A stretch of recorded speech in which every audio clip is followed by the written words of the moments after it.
zonu.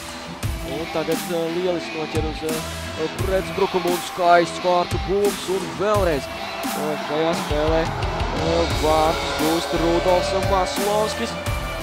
Verziņš piespēl uz labo malu. Grīders piespēl uz vidu, priekšlies vārtiem un vārti. Izdodas Hokej komanda Prizma. Un pirmās vārts šajā mačā un atklāt mača rezultātu. Tagad saspēlēs Kurbats neitrālajā zonā. Šeit gan Jākabs Zēliks teica uz vārtiem metiens un izdodas tomēr Kurbatam realizēt šo skaitisko vairākumu lielisks. Solo gājiens izdodas Jākabam Rēdlikam. Savāc viņš ripu neitrālajā zonā un tālāk jau apspēlē pretinieku aizsargu. Mums 2-1 izgājiens šeit, Babiševičs un...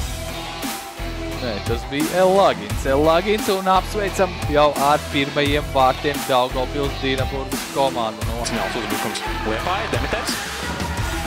Vārtiem pa Miezis. Un vārti! Filigrāns Miežu metiens augšajā vārtu stūrī. Nu skaisti vārti Miezim un kārtējs izmantotais vairākums Liepājniekiem. Nu šoreiz otrā mājiņa izmanto šo te vairākumu. Ierasts redzēt, ka pirmā mājiņa gūst daudz vārtus vairākumā mājniekiem. Liepājniekiem pareizāk saprot.